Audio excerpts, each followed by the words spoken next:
The essence of this show is that it's a single point of view story. It's really told through the eyes of David. When we're seeing what David is seeing, then we're on longer lenses over his shoulders. And when we're looking at David, we're much closer in David's head. With a camera kind of right here in my face, it gives me an opportunity to play the scene actually two different ways. David Budd as this bodyguard who is very intact, and it flicks this slightly abstract camera angle, and you get to see in through his breathing, like what he's going through.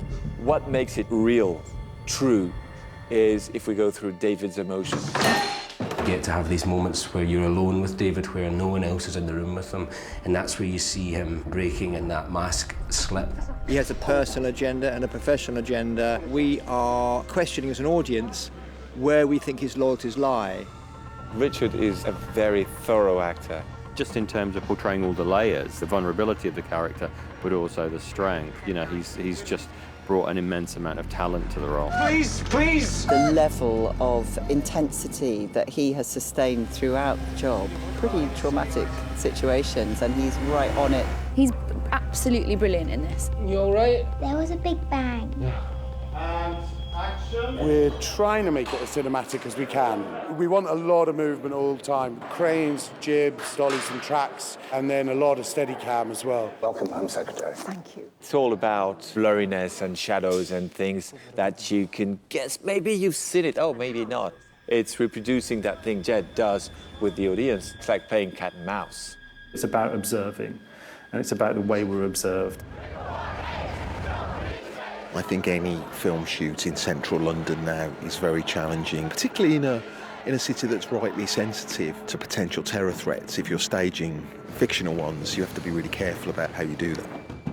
But what you get is the authentic visual references of the capital, which obviously people associate with the corridors of power, with Whitehall, Westminster, and so forth. It was a difficult shoot at different locations every day, all over London, and everybody really pulled together. Incredibly supportive crew that have just been fantastic. It's working either side of Christmas. You know, not been fantastic weather a lot of the time.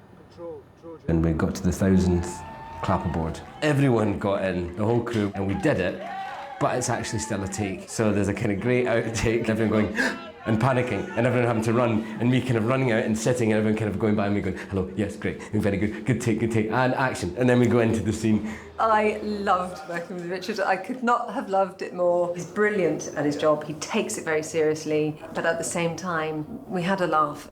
What often happens when scenes are so serious and intense, you get a build-up of all this anxiety that you can't have, and that results in some giggling from Keely. Thomas was just brilliant. He was actually the cause of a lot of laughter from Richard and I. Cut. We are a target. Keely is an amazing actress. A very intelligent, sexy actress.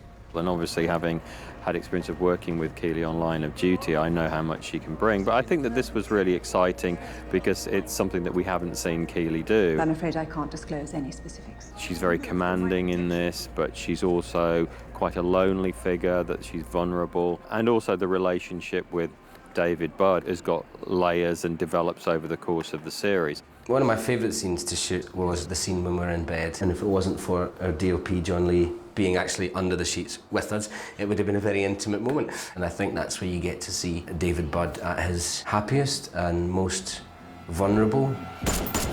Each episode, it's like a 60-minute movie, just rollicking through, and the big set pieces are fantastic.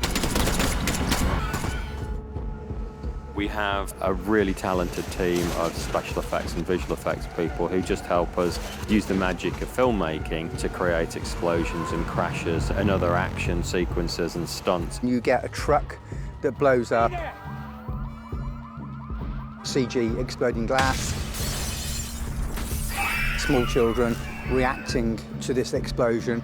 The car was dressed with bullet holes. We will paint those out and animate them on as the gun is firing. In the studio with the green screen, these cannons shot projectiles out, so we kind of got to see the windows smashing, covered in this sugar blood, which tastes delicious. Other times you just have the set department kind of just rocking the car with a big metal stick. I credit to Keely. It was just me and her that kept it as real as we could and as intense as it could be, trying to grasp hands when we can, trying to grasp eye contact when we can, getting this really intimate intensity. I mean, it takes work and precision. It's an extremely challenging show to shoot.